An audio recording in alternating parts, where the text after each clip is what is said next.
Nunca pensei que veria o que vi no meio de uma autópsia, e sem que ninguém tivesse encostado nele. Eu já tinha visto todo tipo de situação dentro de uma sala de necropsia. Mudanças de cor no tecido durante o corte, pequenas descargas de ar saindo da traqueia, até reflexos musculares mais discretos, mas nada que se parecesse com o que aconteceu naquele dia. O corpo que recebemos era de um homem de 107 anos. Foi encaminhado pelo próprio asilo onde ele morava, com a documentação completa. Declaração de óbito assinada pelo médico da instituição, horário de falecimento registrado, autorização da família para a necropsia. O óbito tinha sido durante o sono. Nada traumático. Não havia suspeita criminal. O exame era para esclarecer a causa exata da morte e fechar o relatório médico. O Instituto Médico Legal onde trabalho mantém as salas em temperatura controlada. A luz branca é constante, sem sombra. As bancadas são de aço inox e o cheiro de formol se mistura ao de produtos de limpeza. O corpo já estava na maca, coberto por um lençol simples, aguardando o início. Era eu, um auxiliar e um técnico. Tudo dentro da rotina. Começamos pelo protocolo básico. Conferência dos dados no prontuário, verificação da etiqueta de identificação presa ao tornozelo, observação externa. O idoso era magro, pele fina e enrugada, mas com músculos ainda bem delineados para alguém da idade. A rigidez cadavérica estava avançada, mas não completa. Isso, para mim, era só mais uma variável técnica a ser considerada. Eu estava prestes a iniciar a incisão quando percebi que a posição do braço direito poderia dificultar o trabalho. Ele estava um pouco afastado do tronco e a mão virada para dentro. Pedi ao auxiliar que ajustasse o corpo, mas antes que ele se aproximasse, aconteceu. O braço começou a se mover. Não foi um espasmo rápido, daqueles que se vê às vezes quando o corpo é manipulado. Foi lento, o cotovelo foi se dobrando, a mão subindo, até que o antebraço ficou quase vertical, como se fosse segurar alguma coisa no ar. Nós três ficamos olhando. Eu não toquei nele, o auxiliar não tinha encostado e o técnico estava do outro lado da sala. Por alguns segundos, o braço ficou naquela posição. Depois caiu de volta com um impacto seco sobre a mesa de inox. Ninguém falou nada. Eu apenas caminhei até o corpo e comecei a verificar sinais vitais, mesmo sabendo que não havia chance. Nenhum batimento, nenhuma respiração, nada. Pupilas fixas e sem reação, tudo exatamente como antes. Mas o braço tinha se movido. Fiquei alguns segundos com a mão sobre o punho dele, sentindo nada. O auxiliar ainda estava imóvel, com os braços cruzados, olhando para o corpo como se quisesse confirmar que tinha visto o mesmo que eu.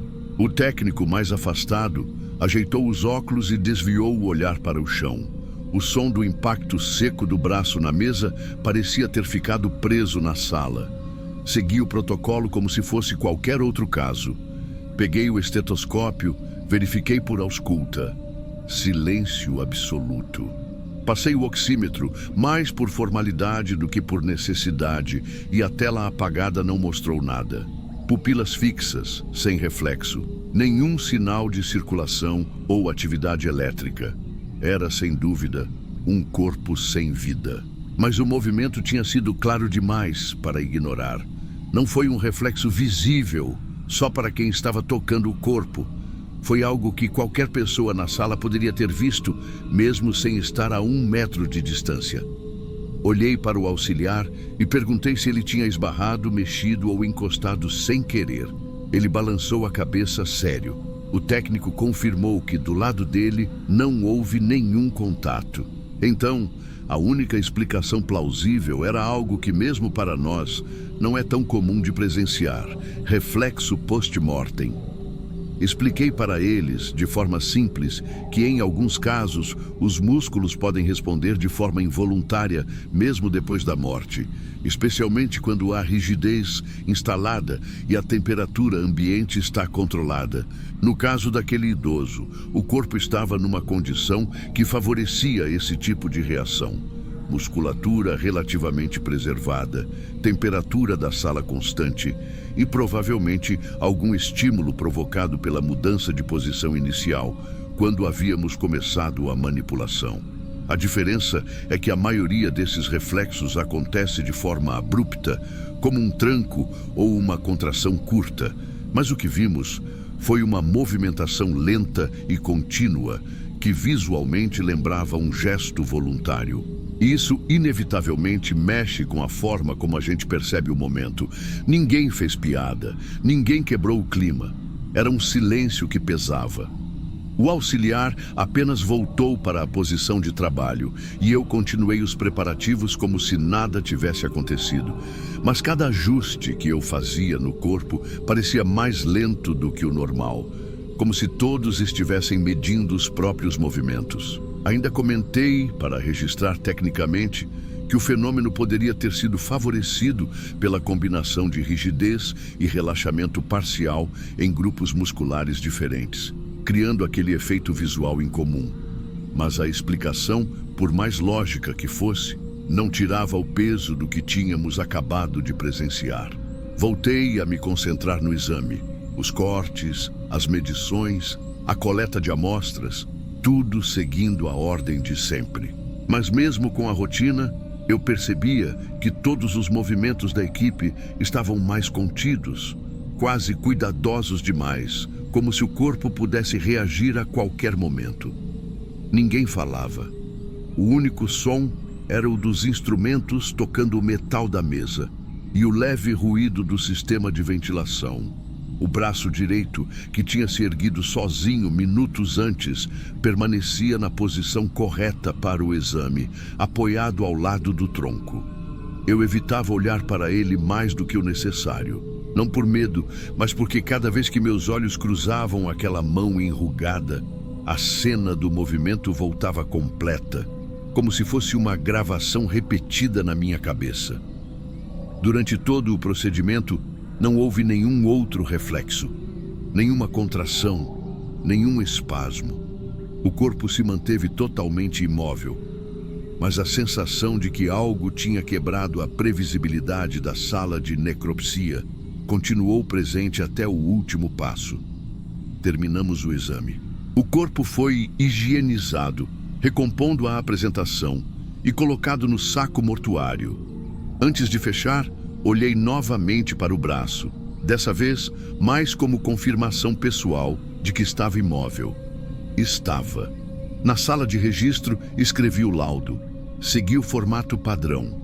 Dados do falecido, histórico clínico, causa da morte confirmada, observações técnicas. Quando cheguei à parte das ocorrências durante o exame, registrei apenas: movimento involuntário de membro superior direito durante manipulação. Nada mais. Não havia motivo para detalhar o que todos nós já tínhamos visto e compreendido como fenômeno post-mortem. Tecnicamente, era isso. Mas eu sabia que, na memória de quem estava ali, aquele braço não tinha apenas se movido. Ele tinha, por alguns segundos, desafiado a certeza absoluta de imobilidade que existe sobre um corpo sem vida. Entreguei o laudo, encerrei o turno e saí da sala. Nunca mais falei sobre o assunto com os dois que estavam comigo naquele dia. Não houve necessidade. E até hoje, cada vez que entro numa necropsia, a imagem daquele braço erguendo devagar, sozinho, ainda vem à mente antes do primeiro corte.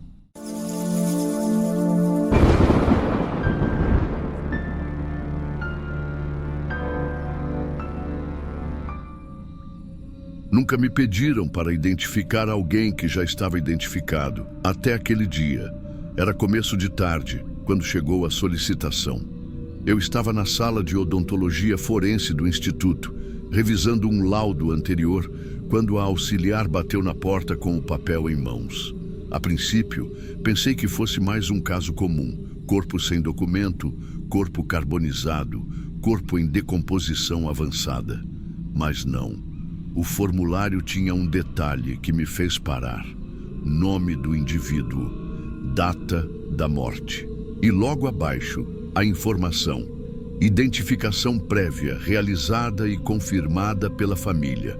Eu li mais de uma vez para ter certeza de que estava entendendo. Se a família já havia feito o reconhecimento e o exame cadavérico já tinha atestado, não havia razão para me chamarem de novo. Ainda mais 2 dias depois, perguntei se havia alguma observação explicando a reabertura do exame. Nada. Só constava determinação superior. Prosseguir conforme protocolo. Deixei o laudo que estava finalizando de lado e fui até a câmara fria. O corpo estava no compartimento de preparo para a liberação. Já tinha passado pela necropsia geral. Já tinha sido lavado e acondicionado. Não era comum interromper esse fluxo para refazer um exame. Na sala de odontologia, a iluminação fria deixa tudo mais claro do que deveria. A bancada de aço inox estava limpa, com a bandeja de instrumentos já pronta. Espelho bucal, sonda exploradora, pinça, espátula. O suporte craniano estava sobre a mesa. No canto, o computador ligado no sistema interno, aguardando o preenchimento da ficha de identificação. Quando trouxeram o corpo, anotei o número de registro e iniciei o protocolo básico. Primeiro, conferência visual da arcada dentária, anotando a presença ou ausência de dentes, restaurações visíveis, próteses fixas ou móveis. Depois, fotografia frontal e lateral da boca, para arquivo interno. A ficha odontológica enviada para comparação era simples, mas clara. Radiografia panorâmica com data de pouco mais de 1 ano antes, além de um esquema gráfico indicando os tratamentos já realizados. Obturações em resina nos pré-molares superiores, ausência de um molar inferior esquerdo, prótese parcial removível para substituir esse molar, e uma coroa metálica no primeiro molar superior direito. Assim que comecei a inspeção, algo não batia. A coroa metálica, que deveria estar no molar superior direito, simplesmente não existia. No lugar, havia um dente natural, com esmalte íntegro. Os pré-molares superiores, que deveriam ter restaurações de resina, estavam intactos, sem qualquer sinal de tratamento. Fiz uma pausa, respirei, continuei a verificação. Chegando à região inferior, onde deveria faltar um molar com substituição por prótese removível, encontrei a arcada completa, sem ausências, nenhuma prótese, nenhum indício de extração. Ali não era questão de dúvida ou interpretação. Aquela arcada dentária não era a mesma descrita no prontuário, era de outra pessoa. Terminei a documentação fotográfica, mas não preenchi o campo de compatibilidade na ficha. Antes, precisava comunicar a chefia imediata. Saí da sala e caminhei até o gabinete. A chefe de setor estava sozinha, digitando algo no computador. Coloquei a ficha sobre a mesa dela e falei o que tinha encontrado. A arcada não bate. Não é simples divergência. É de outra pessoa. Ela ergueu os olhos para mim sem surpresa. Só ficou em silêncio por alguns segundos, como se estivesse pesando as palavras. Depois pediu para ver as fotos. Eu abri no tablet, lado a lado com o prontuário odontológico. Era impossível não notar as diferenças. Ela fechou o tablet, apoiou as mãos na mesa e disse: "Guarda essa informação por enquanto. Não preenche nada no sistema." Eu estranhei. O normal, numa situação dessas, seria abrir imediatamente um registro de incongruência, comunicar a direção e acionar quem fez o reconhecimento inicial. Tudo documentado, assinado e datado. Mas ela não se mexeu para isso. Perguntei se queriam que eu fizesse pelo menos o registro provisório, para não perder a cronologia. Ela balançou a cabeça. "Não. Vamos verificar internamente primeiro." Voltei para a sala com um desconforto que não me lembro de ter sentido antes no trabalho. Há anos eu estava acostumado com protocolos claros. Se há divergência, registra-se. Não existe espaço para guardar informação num exame pericial. Continuei o exame de forma completa, como se fosse para laudo, mas deixei o campo final em branco. Fotografei cada detalhe, anotei em um documento à parte, manuscrito, que guardei comigo. Algumas horas depois, já no final do expediente, a chefe voltou à sala. Não entrou. Ficou na porta. Disse apenas: "Pode encerrar. O corpo vai ser liberado hoje." Olhei para o computador e para a ficha ainda incompleta. Perguntei se era para preencher com a identificação correta. Ela respondeu: "Não. Mantém como está no sistema." Foi aí que o desconforto virou algo mais próximo de alerta. Se o nome no atestado fosse o que estava no prontuário enviado, então a divergência jamais apareceria nos registros oficiais. Entrei na câmara fria para acompanhar a retirada do corpo. Estava no saco lacrado, com etiqueta impressa com o mesmo nome de antes. A equipe de liberação conferiu assinatura, número de registro e seguiu com o procedimento como se nada tivesse acontecido. Não houve reunião, não houve questionamento aberto, não houve troca de documento. O corpo saiu do IML como entrou, oficialmente identificado. De volta à minha mesa, fechei a ficha interna com apenas a parte descritiva, sem conclusão, e enviei para o diretório restrito. Esse diretório não é acessível para todos, só para cargos de chefia. Não há indexação no sistema principal. Ou seja, ninguém que consultar o caso no futuro vai saber que houve uma segunda análise. Eu fiquei olhando para a tela por um tempo, tentando entender qual era exatamente o meu papel ali. Minha perícia havia sido usada, mas não para esclarecer nada, apenas para confirmar algo que oficialmente não precisava ser confirmado. Não houve pressão explícita, não houve ameaça, só orientações secas e sem justificativa. Mas isso para mim foi pior. Quando fui embora naquele dia, levei comigo a sensação de que no papel aquele corpo era a pessoa que disseram que era, e que eu era o único ali que tinha certeza do contrário. Nos dias seguintes, ninguém mencionou o caso. Nenhum comentário no corredor, nenhuma reunião para esclarecimentos internos, nenhum e-mail sobre a identificação. Era como se aquilo não tivesse acontecido. A rotina no IML voltou ao normal, ou pelo menos parecia. Os exames, as necropsias, os relatórios, mas para mim, a sala de odontologia já não tinha mais o mesmo peso de antes. Sempre considerei aquele espaço um lugar de precisão, de objetividade. Dentes não mentem, eles não se confundem. Só que naquele caso, a verdade tinha ficado do lado de fora dos registros. Voltei a ver o nome daquele indivíduo numa lista de procedimentos encerrados. Lá estava ele, identificado pela família, confirmado no sistema, liberado. Nenhuma marca que indicasse a segunda perícia. E como o corpo já havia sido sepultado, não havia como alguém descobrir por acaso. Eu sabia que meu documento manuscrito estava guardado no diretório restrito, mas também sabia que, sem a ligação com o sistema principal, ele só teria valor se alguém, algum dia, fosse atrás dele de propósito.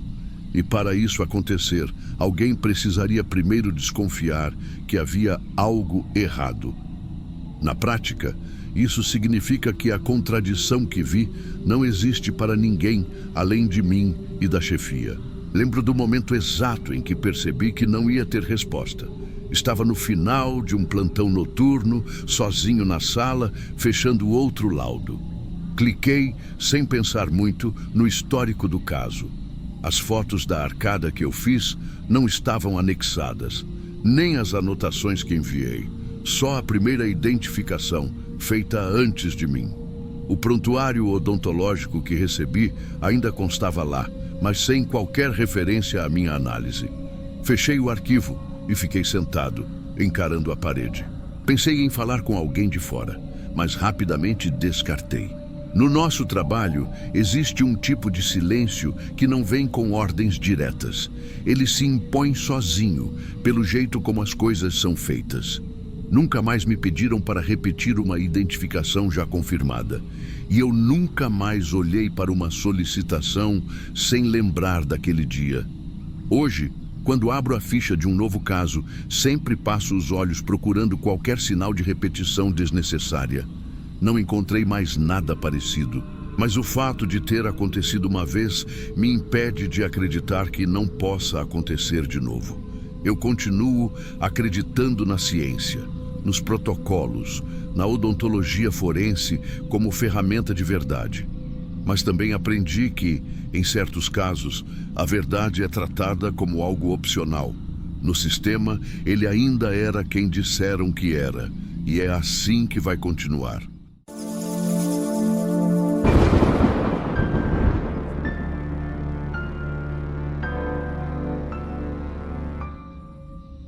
No necrotério, tudo que entra é registrado.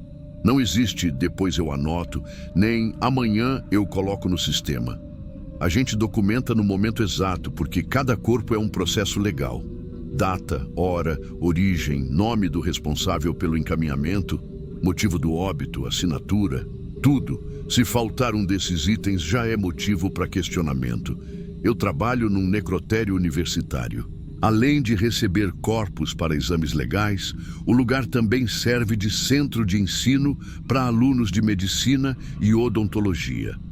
Isso significa que a rotina é ainda mais controlada, porque qualquer falha não afeta só a parte jurídica, mas também o uso acadêmico. Então, o ambiente é mais limpo do que muita gente imagina, mais silencioso e com uma iluminação clara, branca, sem esse clima sombrio que as pessoas costumam pensar. O frio é constante, não a ponto de doer, mas o suficiente para manter a temperatura das áreas de armazenamento. No meu plantão, a madrugada começa sempre do mesmo jeito.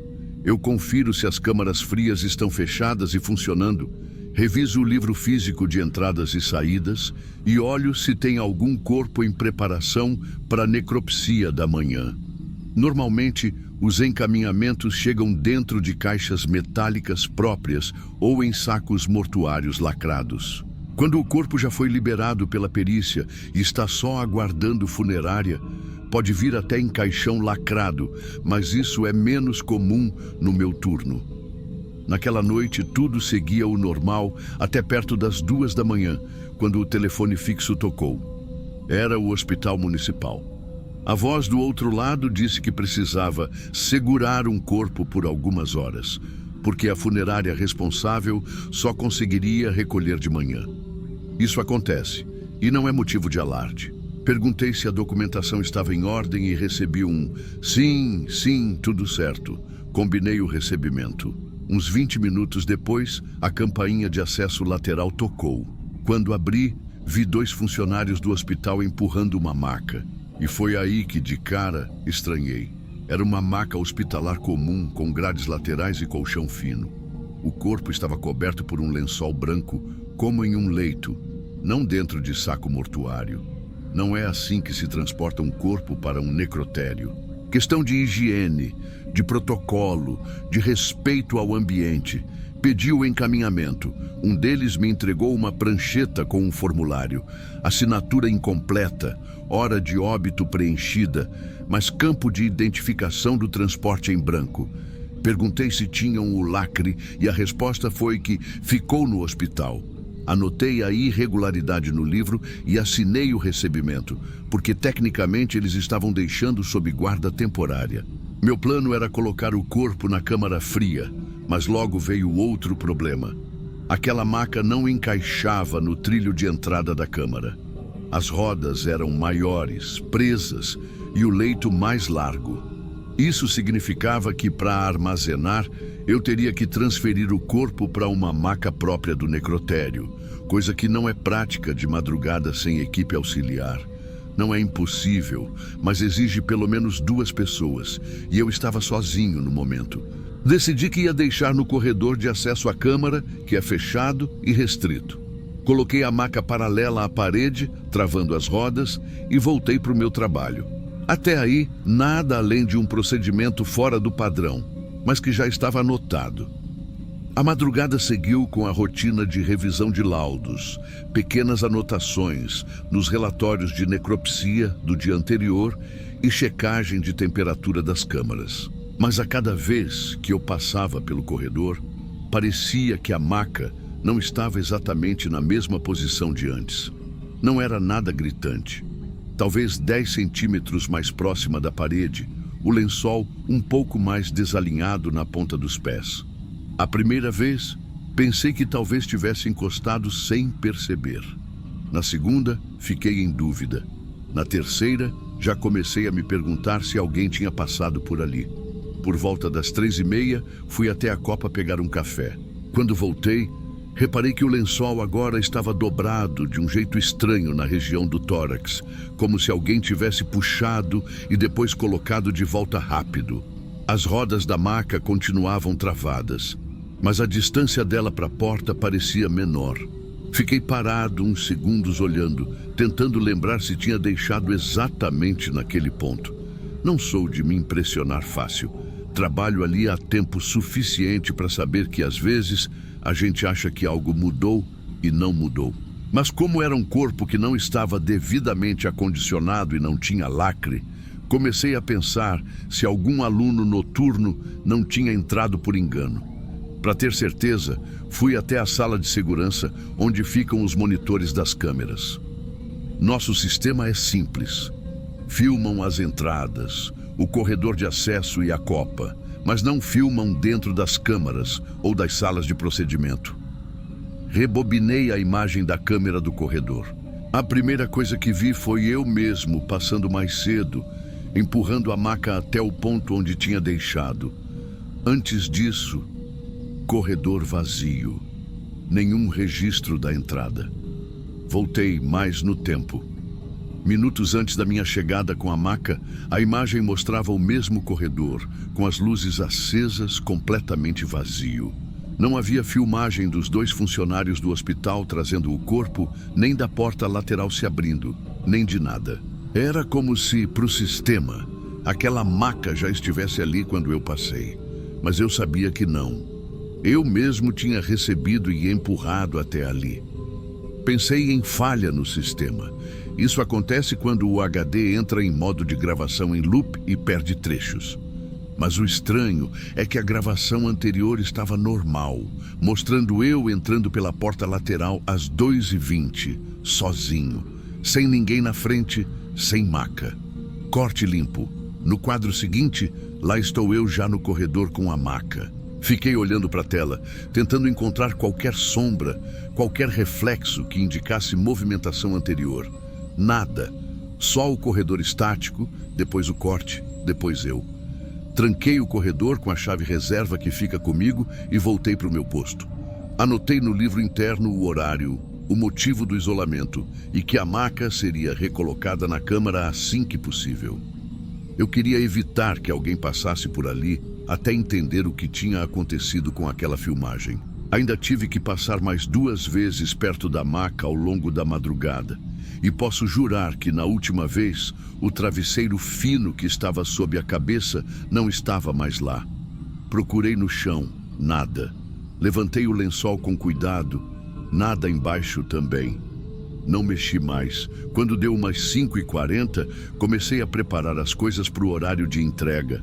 No plantão da manhã, sempre chega alguém por volta das 6h30 para troca de turno, e eu queria já deixar tudo organizado. O corredor onde a maca estava continuava fechado. Nenhum acesso sem minha chave. Eu tinha anotado no livro de plantão que, assim que o funcionário do hospital viesse buscar, ou que eu conseguisse apoio para transferir o corpo, faria a acomodação correta. Pouco antes das 6, sentei na minha mesa para fechar os relatórios. Foi quando ouvi o barulho da chave girando na porta principal. Era o auxiliar que chegava para abrir o necrotério. Ele veio até mim, a gente conversou rapidamente sobre os encaminhamentos do dia e eu comentei. Tem um corpo extra no corredor de acesso à câmara. Chegou de madrugada, tá numa maca hospitalar, não coube lá dentro. Ele franziu a testa, curioso, e pediu para ver. Peguei minha chave e fomos juntos até o corredor. Quando abri, a maca estava lá, mas vazia. Lençol dobrado no meio, colocado de qualquer jeito sobre o colchão fino. Nenhum travesseiro, nenhum corpo. Eu fiquei parado, olhando, esperando talvez ouvir dele que alguém tinha recolhido antes de eu chegar. Mas ele disse que não tinha nem passado por ali, que tinha vindo direto da entrada até a minha sala. A primeira coisa que me veio à cabeça foi pensar que algum funcionário do hospital tivesse voltado para buscar antes da hora combinada. Então, fui até o livro de registros para ver se havia anotação de saída. Nada. Nenhum horário, nenhuma assinatura, nada. Peguei o telefone e liguei para o hospital. Perguntei pelo nome do paciente e pelo encaminhamento da madrugada. Do outro lado, silêncio. A pessoa que atendeu disse que não havia registro de remoção naquele horário e que ninguém da equipe da noite tinha saído com corpo algum para cá. Pedi que verificassem se ainda estava no necrotério deles, e a resposta foi que não. Segundo a ficha interna deles, o corpo tinha sido encaminhado para nós às 2h20. Nesse momento, já estava claro. Oficialmente, aquele corpo não estava em lugar nenhum, nem lá nem aqui. Voltei para a sala de segurança para rever as imagens da manhã. E de novo, o mesmo padrão. O corredor aparecia vazio. As últimas imagens do corpo eram de horas antes, sempre com ele no mesmo ponto, até que em um quadro estava lá. E no seguinte não estava mais, sem ninguém passando, sem movimentação, sem nada. O auxiliar que tinha chegado comigo ficou olhando por cima do meu ombro, tentando entender. Ele sugeriu que talvez alguma falha tivesse apagado trechos da filmagem, mas não explicava o fato de eu ter visto, em diferentes momentos da madrugada, pequenas mudanças no lençol, na posição, até o travesseiro sumir. O protocolo, nesse caso, é registrar como corpo não localizado e comunicar a direção e a polícia, porque é uma quebra grave de rastreabilidade. Foi o que fiz. Redigi o relato oficial, descrevendo desde a ligação do hospital até o momento em que encontramos a maca vazia. Assinei, carimbei e encaminhei para a chefia. O resto do dia foi de perguntas e mais perguntas. Vieram me pedir detalhes de quem entregou, como estavam vestidos, até se eu lembrava das placas do veículo que trouxe. Respondi tudo o que lembrava, mas confesso que, revendo na memória, a coisa mais estranha era justamente essa. Eu lembrava do peso da maca, de empurrá-la pelo corredor, de travar as rodas, mas não conseguia lembrar do rosto dos dois que a trouxeram. Naquele mesmo dia, revisaram todos os acessos, conferiram chaves, lacres, checaram se alguma câmera estava desligada. Nada. Tudo funcionando. O registro do hospital dizia que o corpo tinha vindo. O meu registro dizia que ele chegou. Mas não havia imagem nem de entrada nem de saída. O corpo nunca foi encontrado, nem naquele dia, nem depois. E não houve pedido de exumação, porque oficialmente no sistema não havia óbito em aberto com aquelas características. Era como se o documento que me entregaram não existisse mais. A maca hospitalar ficou no necrotério até o hospital vir buscar no dia seguinte. Vieram 2 outros funcionários, diferentes dos que eu tinha visto. Quando assinaram a retirada, comentaram que não tinham conhecimento de nenhum corpo associado àquela maca na noite anterior. A ficha que eu tinha assinado, com assinatura incompleta e campo de transporte em branco, sumiu.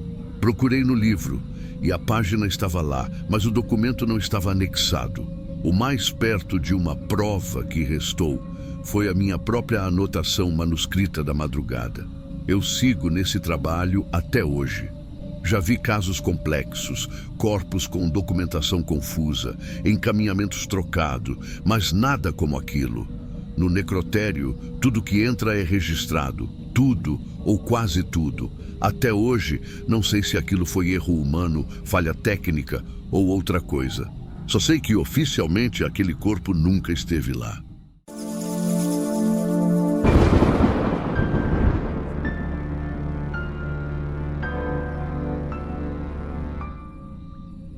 Se um dia você receber um corpo com o nome errado, reze para descobrir antes da família chegar.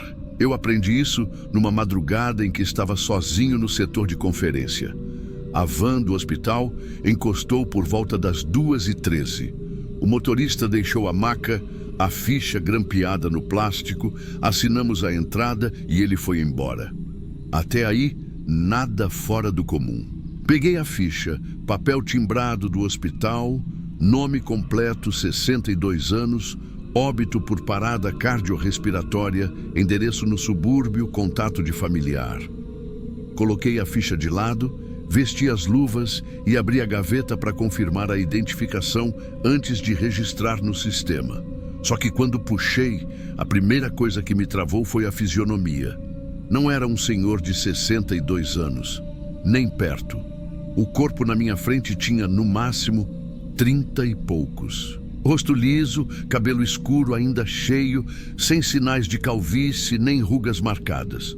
Olhei de novo a ficha, depois olhei para ele. Alguma coisa não batia. Voltei para a ficha e conferi o nome na etiqueta do saco mortuário. Era o mesmo que estava no papel. Mesmo assim, minha cabeça ficou martelando. Ou erraram na idade ou mandaram a pessoa errada. Fui para o computador para verificar no sistema do hospital, mas ele demorava para carregar. Tentei 2 vezes e só ficava na tela azul de login. Resolvi ligar para o hospital. A atendente atendeu rápido, mas quando expliquei o que eu tinha em mãos, ela deu uma pausa longa demais antes de dizer: "Vou verificar e retorno." Fiquei ali, com a gaveta meio aberta, encarando o corpo e a ficha. Não havia nada de visível que indicasse uma troca, mas a sensação era clara. Aquele homem não era o da ficha. O problema é que, até ter a confirmação, eu não podia simplesmente descartar o documento. Uns 20 minutos se passaram e o telefone não tocou. Liguei de novo. Dessa vez, outra atendente disse que a responsável estava checando com a equipe de transporte. E só. Foi aí que decidi não mexer em mais nada até entender o que estava acontecendo. Fechei a gaveta, deixei a ficha sobre ela e fui terminar outra entrada que estava pendente. Só que o tempo correu mais rápido do que eu queria. Às 4 e pouco, antes de qualquer retorno do hospital, escutei o barulho da porta externa. Era a família. Eles chegaram em 3. Uma mulher na frente e 2 rapazes atrás. Pela expressão dela, dava para ver que já vinha preparada para um momento difícil. Eu só não sabia que seria muito pior do que ela imaginava. Cumprimentei, perguntei o nome do falecido e ela confirmou exatamente o que estava na ficha. Pedi um instante e fui até a câmara fria. Abri a gaveta devagar, puxei o corpo até metade e fiquei de lado, observando a reação dela. Ela olhou uma vez, deu um passo para trás e soltou, quase num tom de quem foi traída: "Esse não é meu marido." Não foi grito, não foi choro. Foi certeza. Atrás dela, um dos rapazes perguntou se ela tinha certeza, e ela respondeu sem nem piscar: "Tenho." Fiquei parado. Eu já desconfiava, mas ouvir isso da família é outra história. Voltei a cobrir o corpo e fechei a gaveta. Pedi para eles aguardarem um pouco na sala ao lado e fui direto para o telefone. Dessa vez, quando liguei, não disfarcei a pressa. Expliquei que a família estava ali e que o corpo não batia. A atendente pediu para falar comigo fora da linha fixa. Me ligou no celular e disse baixo: "A gente está verificando porque teve outro óbito na mesma ala, quase no mesmo horário. Pode ter havido confusão na etiqueta." Fiquei em silêncio por alguns segundos. Perguntei se já tinham confirmado onde estava o outro corpo. Ela respondeu que ainda não. A família do outro lado da porta estava quieta, mas eu sentia a tensão. Passei mais uns 20 minutos tentando contato com a equipe de transporte. Ninguém atendia. Quando finalmente consegui falar com um dos motoristas, ele disse que não sabia de nada, mas que, na madrugada, houve uma troca de macas antes de sair do hospital. Segundo ele, era para ter sido corrigido no próprio hospital, antes de chegarem aqui. Eu perguntei, já com o estômago travado: "E o outro corpo?" Ele demorou para responder. Quando falou, foi direto. A outra família já retirou para sepultamento. Fiquei olhando para o chão. No corredor, a mulher esperava em silêncio. Eu sabia que precisava dizer alguma coisa, mas não tinha resposta que resolvesse aquilo. Voltei para a sala e pedi para a mulher me acompanhar até uma mesa, longe da câmara. Expliquei que havia um erro na identificação e que o hospital estava verificando. Ela só assentiu, sem me interromper. Os dois rapazes ficaram de pé, encostados na parede, como se quisessem bloquear qualquer aproximação. Falei que não podia liberar o corpo até confirmar tudo. Ela respirou fundo, olhou para mim e disse: "Então, onde ele está?" Não consegui responder na hora. Eu mesmo não sabia. O que eu tinha era uma informação incompleta e um vazio enorme no meio do procedimento. Continuei tentando contato com o hospital. No meio da manhã, um médico de lá me ligou. Confirmou a troca. O homem que estava comigo não era o que constava na ficha, e o corpo certo já tinha sido levado, velado e enterrado por outra família. Perguntei se iam exumar. Ele disse que isso não estava decidido, que era questão jurídica e dependia das famílias. Ou seja, nada garantido.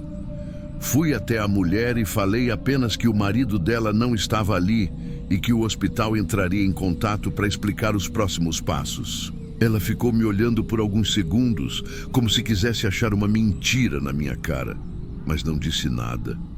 Só se levantou e saiu. Fiquei sozinho na sala, com a ficha sobre a mesa e um corpo que, oficialmente, não tinha nome. Até hoje, não sei quem foi enterrado no lugar de quem. Ninguém nunca me respondeu.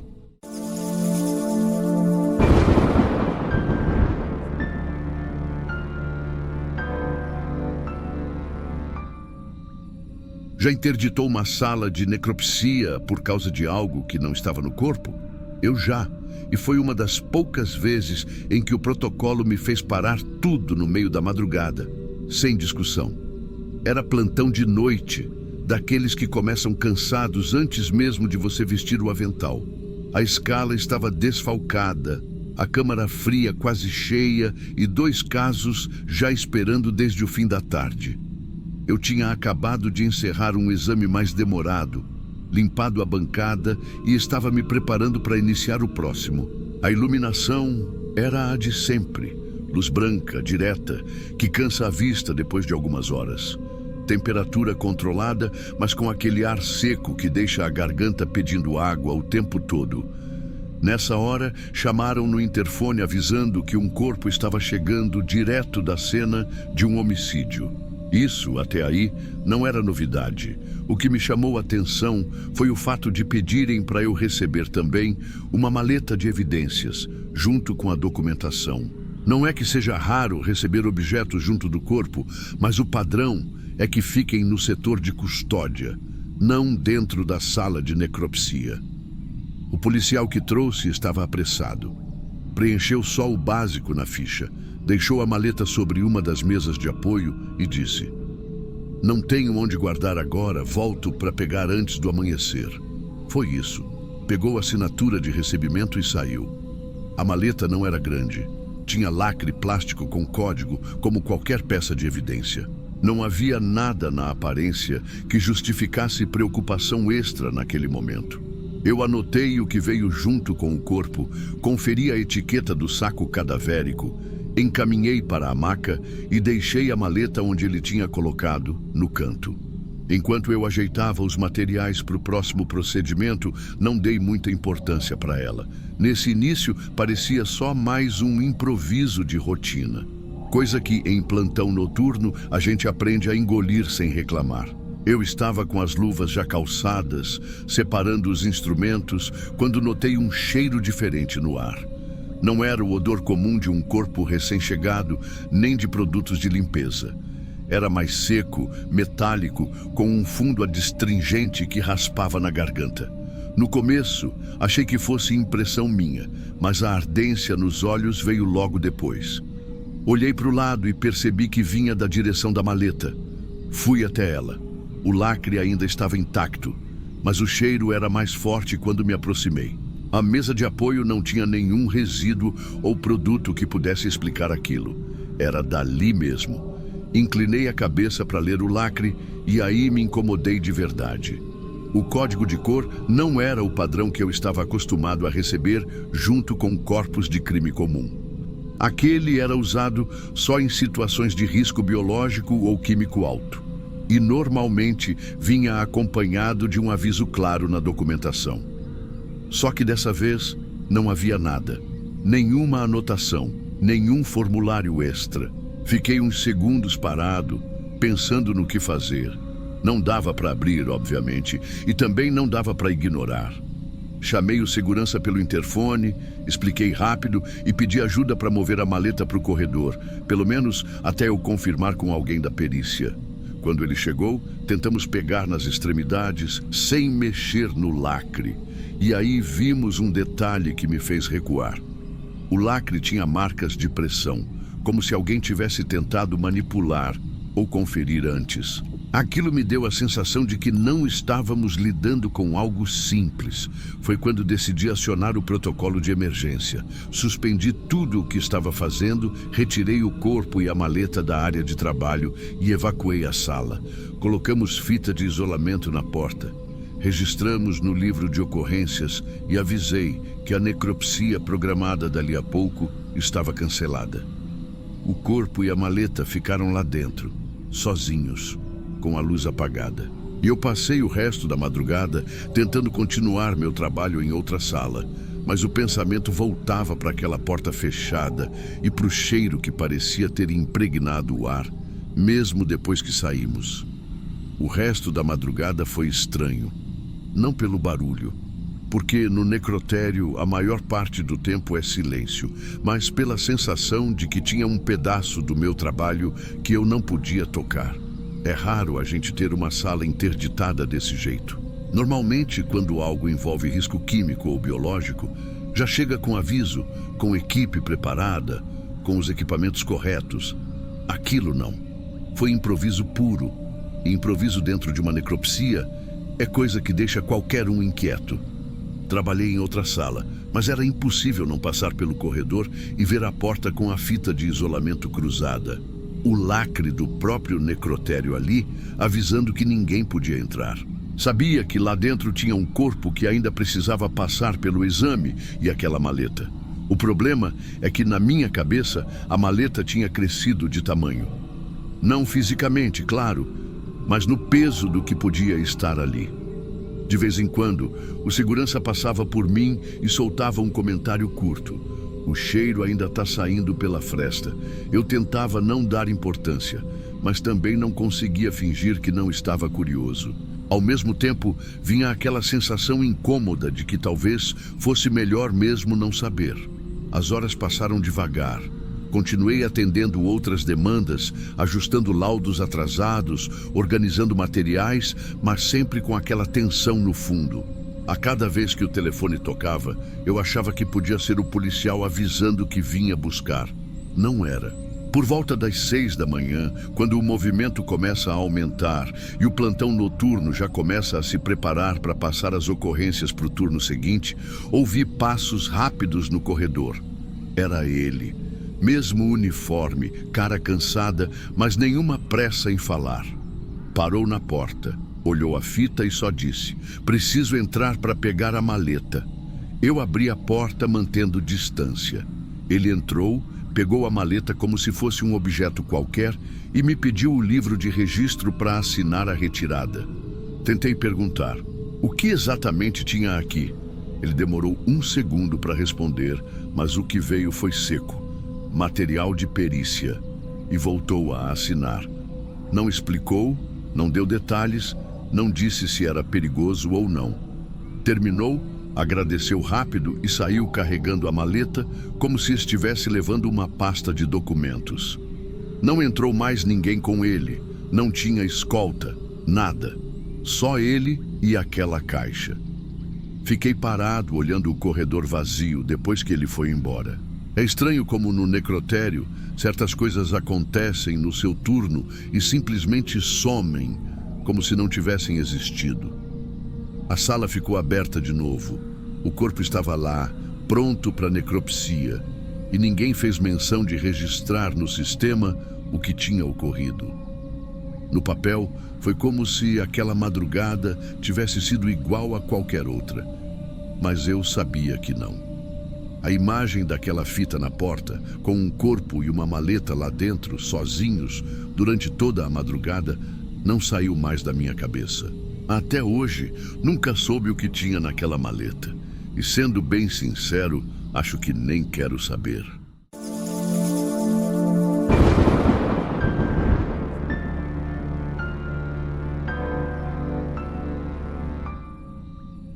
Nem todo osso antigo é tão antigo quanto parece, e às vezes isso é um problema. Na minha rotina no laboratório de antropologia forense do IML, a maior parte do que chega até mim não envolve crime. Muita gente acha que aqui só entra caso de assassinato, mas não é bem assim. A gente também recebe material de escavações arqueológicas, obras de infraestrutura e até pesquisas de universidades. Quando o encaminhamento vem marcado como não criminal, normalmente significa que são ossos de muito tempo atrás, já sem qualquer relevância jurídica.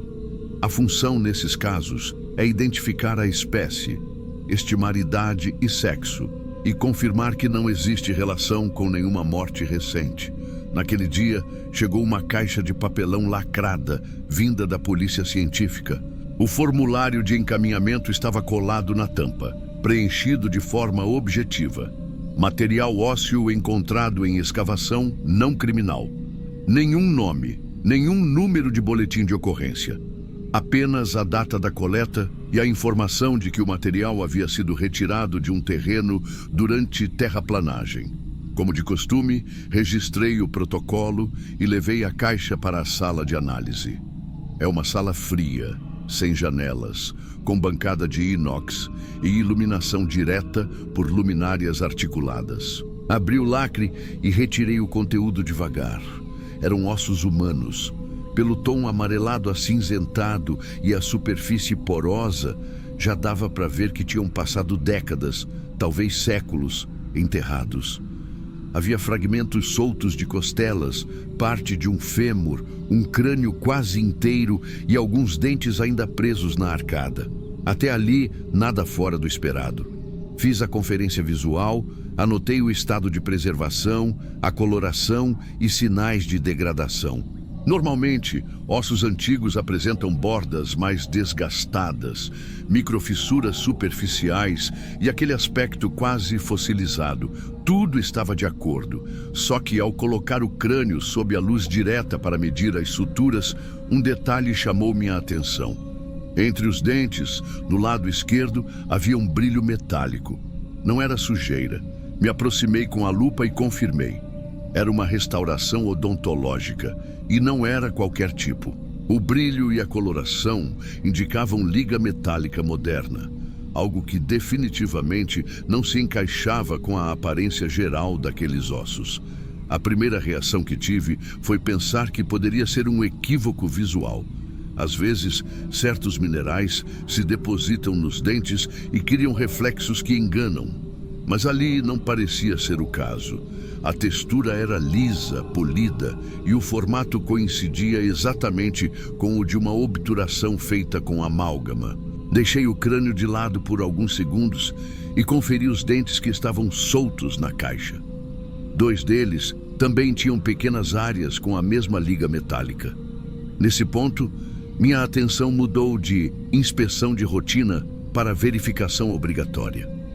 Peguei o conjunto de ferramentas odontológicas que usamos para examinar a arcada e comecei a limpeza cuidadosa. Conforme removia a camada fina de sedimento, o metal aparecia de forma ainda mais evidente. E havia mais. As bordas da restauração eram regulares, feitas com instrumento rotatório, algo que simplesmente não existiria em contextos muito antigos. Pela coloração e o tipo de liga, já dava para estimar um período aproximado. Esse tipo específico de amálgama só passou a ser usado na odontologia brasileira a partir da década de 1980. Antes disso, a composição era outra, tanto na mistura quanto no acabamento. O contraste com o resto do esqueleto era gritante. O desgaste do osso, a porosidade e até a coloração indicavam longos anos de exposição no solo, mas a intervenção odontológica dizia claramente: essa pessoa morreu há no máximo umas 4 décadas. No nosso campo, isso é considerado material recente e poderia sim ter relevância criminal, dependendo do caso. Fui até o computador e registrei no sistema que havia encontrado sinais incompatíveis com a classificação inicial de não criminal. Nesse tipo de situação, a norma é comunicar a chefia imediata e aguardar orientação. O chefe do setor veio até a bancada, olhou o material e eu repeti o que tinha observado. Ele se abaixou, conferiu com a lupa, ficou em silêncio por alguns segundos e disse apenas: certifica o achado, mas não altera a classificação por enquanto. Vou passar para o jurídico. Deixei tudo documentado. Fotografias detalhadas das restaurações, medição dos dentes, localização das peças no conjunto. Enviei o laudo parcial para o e-mail interno do setor jurídico, com a observação de que a cronologia estimada não correspondia à informação de escavação não criminal. No fim da tarde, recebi a resposta. Era curta, formal e sem espaço para interpretação. Sem registro de ocorrência vinculada, manter como material sem identificação. Proceder conforme protocolo de devolução ao órgão solicitante. Ou seja, apesar do que tínhamos constatado, oficialmente aquele esqueleto continuava sem caso. Não havia vítima identificada, não havia investigação e ninguém iria abrir um processo criminal a partir dali. Essa decisão me deixou com uma sensação estranha. Tecnicamente, eu tinha cumprido meu trabalho, mas na prática, significava que alguém que provavelmente morreu há poucas décadas, com sinais de intervenção odontológica moderna, ia voltar para o mesmo depósito de onde veio. E ponto final. Preparei a documentação de devolução e acondicionei os ossos novamente na caixa. Antes de fechar, fiquei olhando por um momento para o crânio. Aquela mistura de desgaste antigo com um pedaço metálico brilhando era difícil de ignorar. Fechei o lacre. A caixa ficou no canto da sala, aguardando o transporte de retorno, enquanto eu preenchia o relatório final com a observação padrão. Material ósseo humano, sem identificação, procedente de escavação não criminal, devolvido ao solicitante. No dia seguinte, a caixa ainda estava lá, no canto da sala. Não é incomum que materiais fiquem 1 ou 2 dias aguardando o transporte de retorno, mas dessa vez eu percebia a presença dela. Talvez fosse porque na minha cabeça aquele crânio com obturação recente não se encaixava na prateleira mental onde coloco ossadas de interesse zero. Quando trabalho com material muito antigo, a análise é quase arqueológica. Idade aproximada, sexo, altura, possíveis patologias e pronto. Não há vínculo humano imediato. É uma vida que passou há séculos. Mas naquele caso, por mais degradados que os ossos estivessem, o amálgama brilhando era como um lembrete de que aquela boca já esteve viva enquanto eu já existia no mundo. Enquanto esperava a coleta, passei a manhã resolvendo outros casos. Alguns envolvendo ossos queimados, outros restos de acidentes de trânsito. Cada um com seu protocolo, seu BO, sua sequência lógica de encaminhamento. Com o esqueleto da caixa, nada disso. Nenhum histórico, nenhuma busca de correspondência, nenhuma tentativa de cruzar com registros de desaparecidos. Era como se o sistema inteiro já tivesse decidido que não valia a pena procurar. Quando a equipe responsável pelo transporte chegou, entreguei o formulário de devolução junto com a caixa. O procedimento era simples: assinaturas, conferência do lacre, anotação do horário. Quem levou provavelmente não fazia ideia do que estava ali dentro. Para eles, era mais um volume na lista do dia. Fiquei observando enquanto o funcionário colocava a caixa no compartimento traseiro da viatura. Ela foi acomodada entre outras embalagens de formatos diferentes, algumas com amostras de solo, outras com fragmentos de ossos animais. Nenhum tratamento diferenciado. Em poucos minutos, a viatura saiu do pátio e virou na esquina. E com ela foram embora as únicas evidências físicas de alguém que não tinha nome, não tinha caso e oficialmente não tinha história. O resto do dia seguiu normal, mas de vez em quando eu lembrava do detalhe metálico nos dentes. Era algo tão específico, tão fácil de associar a um período recente, que me parecia improvável que ninguém quisesse ao menos confirmar se aquela pessoa tinha um registro. Mas não houve mais e-mails, nem ligações, nem qualquer retorno. O assunto morreu na mesma rapidez com que apareceu. À noite, enquanto fechava o laboratório, passei os olhos pela prateleira de caixas lacradas que ainda aguardavam análise.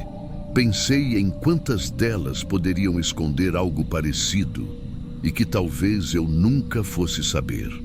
Aqui dentro, cada caixa só conta o que o papel que a acompanha permite contar. Sem boletim, sem ocorrência, sem caso, o destino é sempre o mesmo: voltar para onde veio e desaparecer no silêncio burocrático. E foi assim que aconteceu com aquele esqueleto.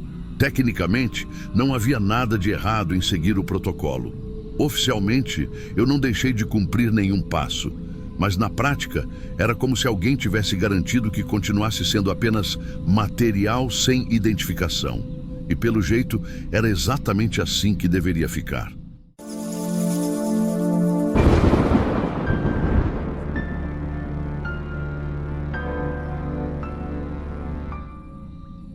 No necrotério, tudo que entra e sai passa por registro. Pelo menos é o que eu pensava. Meu plantão naquela madrugada estava tranquilo. Chovia fino desde o começo da noite e o som das gotas batendo no telhado de zinco da garagem coberta chegava abafado até a minha sala.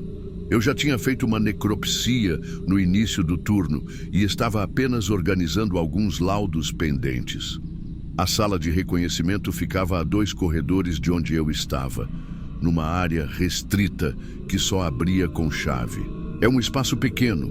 Uma parede de vidro interno separa o visitante do corpo, que fica na maca, e há uma cortina para cobrir o vidro depois do procedimento. Do lado de dentro, só 2 cadeiras encostadas na parede e uma mesa pequena com um bloco de termos para assinatura. A regra é simples.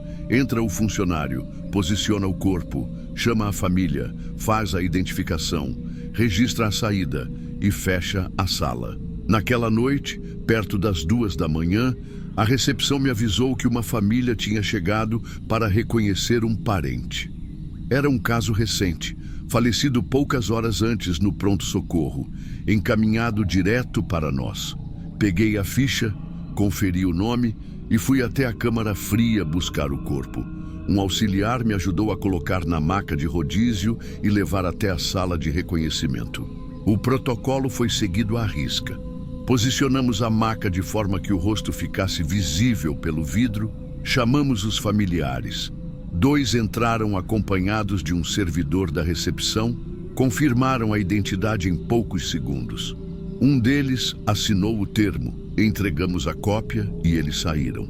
Em seguida, baixei a cortina sobre o vidro e a equipe de limpeza entrou para higienizar o local. 5 minutos depois, sala vazia, porta trancada, procedimento encerrado. Voltei para a minha sala.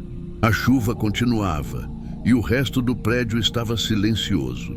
Passei uns 25 minutos revisando anotações de casos antigos. Quando fui ao corredor lateral para buscar um material no almoxarifado, precisei passar pela frente da sala de reconhecimento. Foi aí que notei. A porta estava fechada como deveria, mas pelo vidro pequeno da parte superior, aquele usado para ver se a luz está acesa, percebi que havia alguém lá dentro. A cortina sobre o vidro interno continuava fechada, mas sentado na cadeira encostada à parede, havia um homem. Ele estava imóvel, olhando na direção da cortina. Não era ninguém que eu tivesse visto com a família anterior. Fiquei alguns segundos parado na frente da porta, tentando lembrar se alguém tinha avisado sobre outro reconhecimento. Não tinha.